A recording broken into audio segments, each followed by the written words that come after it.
ஹரே கிருஷ்ணா. நம்ம ரகு மகாராஜாவுடைய பெருமைய அந்த தப்போதன சாது ராம தர்பார்ல உட்காந்து சொல்லிட்டு இருக்கிறத பார்த்துன்னு வந்துட்டு இருக்கோம். எப்படி ரகுவோட காலத்திலேருந்தே ராவணன் இருந்தான்னு. ரகு யாரு அப்படின்னா ராமருடைய சூரிய வம்சத்துல வந்த ஒரு ராஜா. அதாவது சகர மகாராஜா, திலீப், அதுக்கப்புறம் ரகு, அதுக்கப்புறம் அஜன், இந்த மாதிரி நிறைய, அதுக்கப்புறம் இன்னும் நிறைய பேர் அதுக்கு நடுவுல ராஜாக்கள் இருந்து அதுக்கப்புறம் வந்தவர் நம்ம ராமர். அதனால அந்த ரகுவுடைய பிரதாபங்களை சொல்லிட்டு இருக்கார். அப்ப நம்ம பார்த்தோம் எப்படி ராவணன் யாச்சகம் கேட்கறா சண்டைக்காக. அப்போ ரகு மகாராஜா என்ன பண்றாரு அப்படின்னா அந்த சரையு நதியில ஒரு கையால ஒரு ப்ளூ பிரிண்ட் மாதிரி அப்படி அந்த குழந்தைகள்லாம் வரையும் இல்லையா மண்ணில், அது மாதிரி வரைஞ்சு இதுதாண்டா உன்னோட லங்கா கரெக்டா இருக்கா பாருன்னு ஒரு ஒரு இடமா சொல்ல ராவணனுக்கு ஆச்சரியமான ஆச்சரியம். இவருக்கு எப்படி தெரிஞ்சது இந்த விஷயங்கள்லாம்? நம்ம லங்கை திரிகுடமலையே தாண்டலங்கிற இவர் எங்க லங்கைய பார்த்தார் அப்படின்னு அவனுக்கு ஒரே ஆச்சரியமா இருக்கு. அதுக்குள்ள அவர் சொல்றாரு, இதோ அந்த வரைஞ்ச இடத்துல அப்படி கையால அவர் தொடச்சுட்டு இந்த இடம்லாம் அங்க இருக்கான்னு போய் பாருன்னோம்னா ராவணனுக்கு சரி யுத்தம்லாம் இருக்கட்டும், முதல்ல இதை பார்த்துட்டு வந்துருவோம் அப்படின்ட்டு அங்க போனாக்க அவர் சொன்ன மாதிரியே அந்த இடங்கள்லாம் அப்படியே இடிஞ்சு விழுந்தாப்லயோ இல்லைன்னா எரிஞ்சு போனாப்லயோ இல்ல, அதெல்லாம் அப்படியே தரையோட தரைய அப்படியே தரை பிளாட்டா இருக்கு. அந்த இடங்கள்லாம் அவனோட உத்தியானம், அவனுடைய பேலஸ், அவனுடைய அந்த புறம் எல்லாம் அப்படியே தரையோட தரையா இருக்கு. வெறும் ஒரு மண்ணு லேண்டா இருக்கு. இனி எல்லாம் புதுசா கட்டணுங்கிற மாதிரி ஒரே ஆச்சரியம். அதனால இவன் கண்டிப்பா இவனோட சண்டை போட்டு ஜெயிச்சுதான் ஆகணும், இல்லைன்னா என்னோட பெருமையா எனக்கு இல்லாம போயிடும் அப்படின்னுட்டு சொல்லிட்டு ஏதோ சில சித்தியெல்லாம் தெரிஞ்சு வச்சுட்டு இருக்கிற போல இருக்கு. அதனாலதான் இதெல்லாம் பண்ண முடியறது. ஏன்னா என்னோட வீரத்துக்கு ஏத்தாப்புல இந்த ரகு எல்லாம் ஒண்ணும் இல்லை அப்படின்னு நினைச்சு இவர் சண்டைக்கு வராரு. தெரிஞ்ச உடனே ரகு என்ன பண்றார், உடனே அவர் பிரார்த்தனை பண்றார். அவர் பிரார்த்தனை பண்ணி அவர் ஒரு ராவணனை வதம் பண்றதுக்காக வேண்டி அவர் ரங்கநாதர், அவரோட குலதெய்வம் ரங்கநாதர் இருக்கார் இல்லையா, அவர்கிட்டயே பிரார்த்தனை பண்றார். இந்த மாதிரி எனக்கு ஒரு இவனை வதம் பண்றதுக்கு எனக்கு ஒரு அஸ்திரம் வேணும்னு அவர் பகவான்கிட்ட பிரார்த்தனை பண்ண அவருக்கு ஒரு அஸ்திரம் கையில கிடைக்கிறது. அந்த ரகு அந்த அஸ்திரத்தை எடுத்துட்டு அந்த பானம் அந்த வில்ல எடுத்துட்டு வில் அம்ப எடுத்துட்டு அவர் ரெடியா இருக்கார் இங்க ராவணன் வரத்துக்கு. ராவணன் அப்படி ஆகாச மார்க்கமா வந்துட்டு இருக்கான். இப்ப யுத்தம் ஆரம்பிக்க போறது. அதுக்குள்ள அங்க நடுவுல டக்குன்னு ஒருத்தர் வர்றார். அவர் யாருன்னா பிரம்மா. பிரம்மா அங்கேருந்து ரகு கிட்ட சொல்றார், ரகு யுத்தம் இப்ப நீ பண்ணாத அப்படின்னு சொல்றாரு அவர். அப்ப இவன் சொல்றான், இல்ல அவதான் என்ன அவன் தான் யுத்தத்துக்கு கூப்பிட்டு இருக்கான் அப்படிங்கிற. அப்படிலாம் இல்ல, நீ சொல்றது கரெக்ட் தான். நீ இந்த பானத்தை போட்டேன்னா ஒரு ஒரு அதே நிமிஷம் அந்த தட்சணம் ராவணனோட பிராணம் போயிடும், அது உறுதி. ஏன்னா அந்த பானத்துக்கு அவ்வளவு சக்தி இருக்கு, உனக்கு அவ்வளவு சக்தி இருக்கு, இது எனக்கு தெரியும். ஆனா நான் எனக்கு விதின்னு ஒரு பெயர் இருக்கு. பிரம்மாவுக்கு ஒரு பெயர், அதாவது எல்லாருடைய விதியும் எழுதுறவர்ங்கிறதுனால அவருக்கு விதின்னு ஒரு பெயரே இருக்கு. நானே ஒரு விதி. நான் அவனுக்கு ஒரு வரம் கொடுத்திருக்கேன். அவன் 72 சதுர்யுகம் அவன் வாழ்வான் அப்படின்னு. அதாவது அவன் என்ன கிட்ட அவன் அமரன் ஆறதுக்காக ஒரு வரம் கேட்டான். அதெல்லாம் முடியாதுன்னு நான் சொன்ன போது எனக்கு லாங் லைஃப் வேணும்னு கேட்டதுனால நான் இப்படி கொடுத்தேன். என்னுடைய பிரார்த்தம், என்னுடைய டே இருக்கிற மட்டும் நீ இருப்பேன்னு சொல்லியிருக்கேன். 72 சதுர்யுகம் அவன் இருப்பான். அதனால இப்ப இந்த அவனுக்கு அந்த டயத்தை குறிச்சது நான் தான். அதனால அதை இப்ப பாதியில அப்படி ஸ்டாப் பண்ண வேண்டாம் அப்படின்னு அவர் சொல்லவும் ரகு அப்படியா சரின்னு. ஏன்னா இவர் நல்ல பக்தர் இல்லையா, அவர் சொன்ன பேச்ச கேட்பார். அவர் உடனே என்ன சொல்ற, அப்படின்னா நீங்க சொன்னானா சரி, நான் அவனோட யுத்தம் பண்ணல அப்படின்னு. இத அவன் பாத்துடுறான். யாரு, ஏதோ பிரம்மா ஏதோ பேசிட்டு இருக்காரு அப்படின்னு. பிரம்மா பேசுறான்னு அவனுக்கு ஒரு பயம் வந்துருது. அதாவது இவர் எவ்வளவு சக்தி வாய்ந்தவர்ங்கிறதுக்கு இதுவே ஒரு சிறந்த ஒரு எக்ஸாம்பிள். நம்ம பேசாம யுத்தம் பண்ணி தோத்து அவமானப்படலாமா இல்ல போயிடலாமான்னு பார்த்துட்டே இருக்கும்போது பிரம்மா இங்க சொல்ற. அப்ப ரகு கேக்குற பிரம்மாட்ட, நீங்க சொல்றது வாஸ்தவம் தான், நான் யுத்தம் பண்ணல இப்போ. அவனோட சண்டை போடல.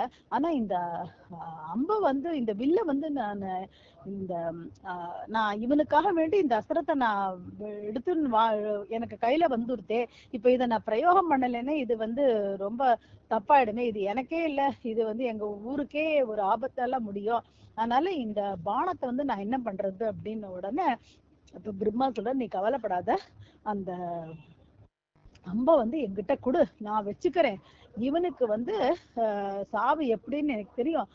அந்த இவனுடைய சாவும் போது கண்டிப்பா இந்த அம்பால தான் வந்து அவனுடைய மரணம் வந்து சம்பவிக்கும்.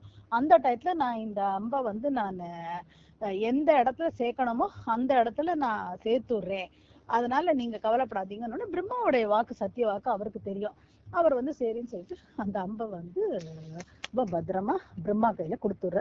பிரம்மா அதை வாங்கிட்டு போயிடுற. இதை அவன் பார்த்துடுறான். பார்த்துட்டு அவன் என்ன பண்றான், அப்படியே அபோட்டம் நடிச்சு போயிடுறான் ராவணன். சரி நம்ம இந்த பக்கம் வரப்படாது அப்படின்னு விட்டோம். அப்போ இது இப்படி ஆயிடுத்து. இதெல்லாம் அதுக்கப்புறம் ரகுவுடைய காலம் முடிஞ்சு, அதுக்கப்புறம் அஜன் வந்து, அதுக்கப்புறம் தசரதர் வந்து, அப்புறம் ராமர் வந்து, அதுக்கப்புறம் வந்து இந்த மாதிரி கடைசி அவனுடைய வாழ்க்கையில, ராமனுடைய வாழ்க்கையில கடைசி கொஞ்ச நாள்தான் ராம தர்ஷனம் அவனுக்கு ஆறுது. ஸோ ராமர் வந்து அங்க போய் யுத்தம் பண்ற டைம் இப்போ வந்துருது. 16 நாள் பகவான் வந்து தனியா ராவணனோட யுத்தம் பண்ற. எத்தனை தலையை வெட்டினாலும் அத்தனை தலையும் வந்துடுறது, எத்தனை கையை வெட்டினாலும் அத்தனை கையும் வந்துடுறது. இப்படி அவனுக்கு வந்துட்டே இருக்கு. இங்க வந்து ராம தர்பார்ல எல்லாரும் பேசிட்டு இருக்கா, ஐயோ என்னடா பண்றது என்னடா பண்றதுன்னு. ஆனா இப்படி அவனும் வந்து ஒரு நாளா அவனுடைய எல்லா போர் வீரர்களும் போறதெல்லாம் பார்த்து பார்த்து ராவணனுக்கு ஒரு பயம் வந்துருது.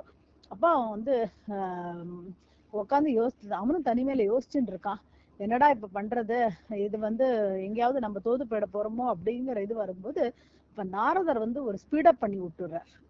என்ன பண்ற, எந்த ஒரு லீலையா இருந்தாலும் அது டக்குன்னு பகவான் வந்து சீக்கிரமா நடத்தி பார்க்கணும். ஏன்னா 16 நாள்ங்கிறது ரொம்ப லேட்டா போயிடுது நாரதருக்கு. அதனால அவர் என்ன பண்ற, ராவணன்ட்ட வந்து, ராவணா நீ ஏன்பா கவலையா இருக்க, நீ உனக்கு வந்து மறந்து போயிடுத்து, அந்த உன்னை வந்து ராமரால வதம் பண்ண முடியாது. ஏன்னா உன்னை வதம் பண்றதுக்கு ஒரு அம்பு வேணும் இல்லையா, அது ரகுவோடைய அம்பு. அது வந்து பிரம்மாட்டல்னா இருக்கு. ஸோ அது வந்து பிரம்மாட்டம் இருக்கிற மட்டும் உனக்கு ஒரு பிரச்சனையும் இல்லை. நீ எதுக்கு இப்படி உட்காந்து கவலைப்பட்டு இருக்க, நீ தைரியமா வந்து போய் சண்டைய போடு அப்படின்னு. இதுக்குதான் வந்து ஒரு நல்ல பெரியவாளோட ஒரு துணை இருக்கணுங்கிறது ரொம்ப நல்ல டயத்துக்கு கரெக்டா நீங்க ஞாபகப்படுத்தினீங்க அப்படின்ட்டு அவன் என்ன பண்றான், உடனே பிரம்மாவை நோக்கி திருப்பி 2வது தபஸ் ரொம்ப உக்ரமா பண்றான். ஒரு ஒரு கடைசி காலத்துல ஒரு இது வரும் இல்லையா, எப்படியா வாழணுங்கிற ஒரு வெறி அதோட சேர்ந்து பண்ணவும் பிரம்மா வந்து சரி இவன் திருப்பி தபஸ் பண்ண ஆரம்பிச்சுட்டு இன்னும் எதையாவது கொண்டான்னு கேட்பா. அதுக்கு முன்னாடி நிறைய நாளுக்கு முன்னாடி நம்ம அவனுக்கு ஏதாவது பண்ணிடுவோன்ட்டு அவர் வந்து என்ன வேணும்ப்பா அப்படின்னு, நீங்க வந்து என்ன வதம் பண்றதுக்காக ஒரு அம்பு வந்து உங்ககிட்ட ரகு மகாராஜா கொடுத்தாரு இல்லையா உங்ககிட்ட, அதை வந்து எனக்கு நீங்க தரணும் அப்படிங்கிற. அப்போ பிரம்மா பாக்குற, சரி வேற வழியில என்ன அவன் தரேன்னு சொல்லிட்டு அவன் வரத்த. அதனால 2வது அவனுடைய அந்த அம்பை அவன் வச்சுட்டு, ஏன்னா அவருக்கு தெரியும் பகவான் வந்தாச்சு, இவனுக்கு கடைசி காலம் வந்தாச்சு, சரி இப்போ இந்த அம்புதான் வந்து ஒரு காரணம்னு இந்த அசடு நினைச்சுட்டு இருக்கு. ஆனா அம்பு வேணா காரணமா இருக்கலாம், ஆனா இது பகவானுடைய சித்தம், இவனை வந்து ஒழிச்சு கட்டணும் அப்படிங்கிறது அவருக்கு நல்லா தெரியும். அதனால அவர் என்ன பண்ற, சரிப்பா இந்த வச்சுக்கோ இந்த அம்பை அப்படின்ட்டு கொடுத்துடுறாரு. அவர் உடனே என்ன பண்றா, தனக்கு ஏதாவது ஒரு எவ்வளவு பெரிய ஆளா இருந்தாலும் அவருக்கு கொஞ்சம் வீக்னஸ் இருக்கும் இல்லையா. இவருக்கு ராவணனுக்கு என்ன வீக்னஸ்னா, இவ்வளவு பெரிய விஜயம் நமக்கு கிடைச்சிருத்தோம், இந்த அம்பை நான் கொண்டு வந்துட்டு யார்கிட்டயே சொல்லி ஆடும், நேரம் வர மண்டோதரி கிட்ட சொல்லிடுற உளறிக்கலாம், இந்த மாதிரி இந்த அம்பு என் கையில கிடைச்சிருத்தோ, நீ கவலைப்படாத, நீ பதிவிரதா, அதனால வந்து அவளோட பதிவிரத தர்மத்தினால்தான் இத்தனை அழிச்சாட்டு அநியாயம் பண்ணிட்டு அவனுக்கு உயிர் பிச்சை நடந்துட்டு இருக்கு. ஆனா அவன் சொல்றான், இந்த அம்பை நான் வாழ்ந்துட்டேன் பாத்தியா அப்படின்னு. அதனால நான் இந்த அம்பை என்ன பண்ண போறேன், இதோ இந்த தூண் இருக்குல்ல இந்த அந்தப்புறத்துல, இதுக்குள்ள வந்து இதை பொழந்து இதுக்குள்ள வச்சு நான் மூடி வச்சிட போறேன், பார்க்கலாம் இந்த அம்பு வந்து எப்படி என்ன கொல்றது அப்படின்ட்டு வச்சிடறான். சோ இந்த இடத்துல இந்த விபீஷணனுக்கு இந்த கதை வந்து அரசல் பரசல தெரியறது. அதாவது அந்த என்ன விபீஷணும் மாயாவி தானே, என்ன நடக்கிறது அங்க ராவணனுடைய இதுலன்னு பார்த்துட்டு இருப்பார். இருந்தாலும் உள்ள அந்தப்புறத்துக்குள்ள எல்லாம் போக மாட்டார். அதனால வெளியில அரசல் பரசல இந்த ராவணன் சொல்றது கேட்டுட்டு இவர் என்ன பண்ற வந்து ராமர் கிட்ட இங்க சொல்லிடுறேன் இந்த சபையில, இந்த மாதிரி அந்த அம்பு ஒண்ணு இருக்கு, ரகு மகாராஜா வந்து அவனை வதம் பண்றதுக்காக வாங்கின அம்பு பிரம்மாட்ட இருந்தது இத்த காலம், அது வந்து இந்த ராவணன்ட்ட இருக்கு. ஆனா ராவணன்ட்ட திருப்பி வந்துருத்துங்கிறது எனக்கு தெரியுமே தவிர அது எந்த இடத்துல அவன் வச்சிருக்காங்கிறது எனக்கு தெரியல. அதை கண்டுபிடிச்சிட்டோம்னா நமக்கு ரொம்ப சுலபமா போயிடும் அப்படின்னு விபீஷன் சொல்லவும் ஹனுமார் என்ன சொல்றாரு, அடாடா இந்த லங்கைக்குள்ளதானே அந்த அம்பு இருக்கு, நீ கவலையை விடு, நான் ஏதோ புறப்பட்டேன் அப்படின்ட்டு அவர் வந்து புறப்பட்டு போயிடுறார். சரி, இந்த அந்தப்புறம் ஏரியால் தான் பேசி இந்த விஷயம் இவர் கிடைச்சதுங்கிறதுனால நேரம் மண்டோதரி கிட்டே போறார் அனுமார். எப்படி போற, ஒரு சின்ன ஒரு பிராமணன், பட்டு பிராமணன், அதாவது சின்ன குள்ள பிராமணரா வேஷம் போட்டுன்னு போறார். போயிட்டு அவர் சொல்றார், மண்டோதரி வந்து கவலையில அழுதுன்னு இருக்கா, அதாவது ஏதாவது ஆயிட போறதோ நம்ம ஆத்துக்காரா இருக்கு அப்படின்னுட்டு. அவளுக்கு தெரியும் நம்ம ராவணன் வந்து இவ்வளவு பாபின்லாம் இருந்தாலும் பதிவிரதா அப்படிங்கறதுனால அவளை பொறுத்த வரைக்கும் அவ கணவன் சுவாமி, அதனால அவ வந்து அவ நன்னா இருக்கணும்னு அவ இன்னைக்கு வேண்டிப்பா இல்லையா. அவள் ரொம்ப வருத்தமா இருக்கா. இவர் போறார், போயிட்டு ஜோசியர் மாதிரி அனுமார் சொல்றார் மண்டோதரிட்ட, அம்மா தாயே நீ ஏமா கண் கலங்குற, உன்னோட மாங்கல்யத்துக்கும் உன்னோட குங்குமத்துக்கும் ஒரு குறையும் வராது, ராவணன் வந்து ரொம்ப வருஷம் நன்னா வாழ்வா அப்படின்னு சொன்னோன்னே அவளுக்கு ரொம்ப சந்தோஷமா இருக்கு. அப்படி பாக்குறா, அவரை பார்த்த உடனே எப்படி நீங்க இப்படி சொல்றேள் அப்படின்னு உடனே, ஏமா நீங்க நடந்தாலாம் நீ அப்பப்ப மறந்து போயிடுற, அந்த பிரம்மாவுடைய அம்புதானே வந்து அவனை அந்த வதம் பண்ணும், அது அவங்கிட்ட தானே இருக்கு, அவன் கணவர்கிட்ட தானே இருக்கு, அது இருக்கிற மட்டும் அவருக்கு ஒரு குறையும் வராதுன்னு உடனே அவளுக்கு ரொம்ப நம்பிக்கை வந்துருது.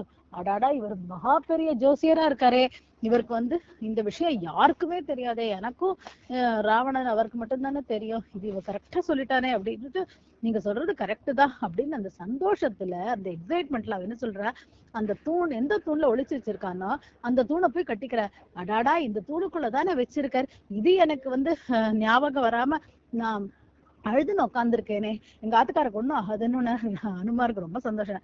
அடாடா இதுக்குள்ளதான் இருக்கா, இதோ விட்டேரா பாருன்னு படால்னு மண்டோதரி கண் மூடி கண் திறக்கிறதுக்குள்ள அந்த தூணை புழக்கிறார், அந்த அம்பை எடுக்கிறார், நேரா புறப்படுறார், போயிடுறார்.